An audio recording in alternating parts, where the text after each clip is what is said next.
Siège de l'ASE, l'aide sociale à l'enfance, qui est sous le contrôle du département de Paris et qui est censé prendre en charge tous les mineurs qui se trouvent en danger sur le territoire parisien. Il y a deux catégories de jeunes en danger, il y a les Français et puis les étrangers. Il y a énormément de mineurs qui n'ont pas accès à la protection à laquelle ils ont droit, qui inclut l'hébergement, une scolarisation, un suivi psychologique aussi. Et ces mineurs qui ne sont pas pris, c'est les mineurs isolés étrangers, qui sont des jeunes migrants qui arrivent tout seuls en France. C'est des jeunes qui, pendant des mois, des fois, ont fait un effort énorme pour venir jusqu'en France. Ça fait la route pendant 6 mois. Je suis parti de mon pays, de Guinée, Mali, Sénégal, Mauritanie, Algérie, Maroc, puis Espagne. J'ai accompagné à la préfecture cette semaine un jeune afghan qui a mis 1 an pour faire l'Afghanistan jusqu'à Paris, en étant emprisonné dans à peu près tous les pays d'Europe. Il y en a qui fuient vraiment des tensions très très dures qui pèsent sur eux, soit par rapport à leur famille, soit par rapport à des crises politiques qu'il y a. On a énormément de jeunes là récemment qui ont fui le Mali aussi cet hiver. Je ne pouvais pas continuer les aider dans la mort de mon père. Vous voyez, j'étais confié à un oncle maternel. Il y avait toujours le dispute entre moi et sa femme. Moi aussi, j'ai pris la route. Ils ont souffert des trucs énormes. Il n'y a aucun espoir de retour.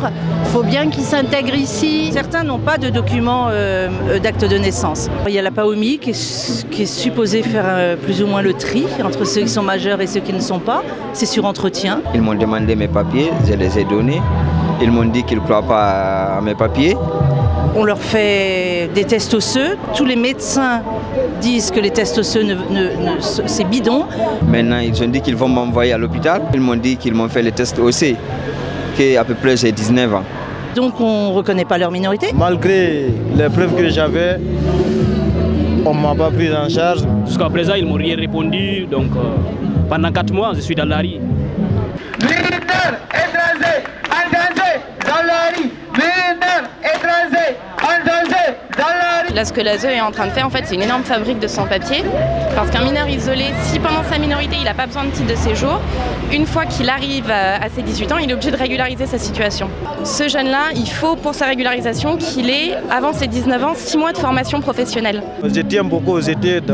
Je vais suivre une formation en bâtiment.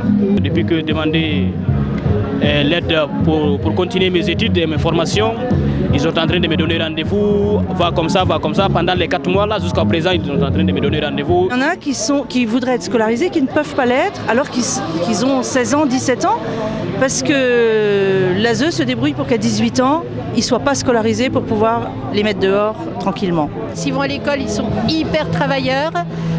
Les lycées professionnels les défendent parce qu'ils sont les meilleurs élèves, les plus motivés.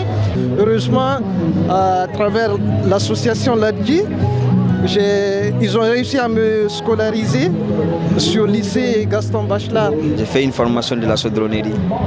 Même actuellement, je suis en stage, mais toujours je ne suis pas prise en charge. On dort dans la rue, dans les cases d'escalier et autres là.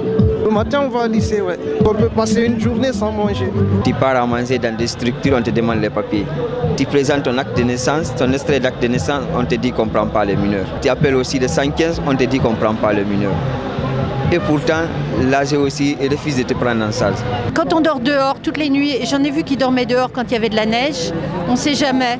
Ils vont peut-être être la proie de la prostitution masculine. Je perds beaucoup de choses parce qu'il y a des gens, je ne sais pas si un jour on peut sortir sur moi pour me faire des violences. Pourquoi ces mineurs-là ne sont pas pris en charge ? Ce qui est invoqué, c'est le manque de budget qui est dévolu à l'aide sociale à l'enfance et une espèce de mythique pression qui serait générée par un afflux colossal de migrants. C'est un discours de la droite et de l'extrême droite qui d'ailleurs est effectivement repris par le gouvernement actuel. Le ministère de l'Intérieur estime qu'il y a entre 200 000 et 400 000 sans-papiers sur le territoire français.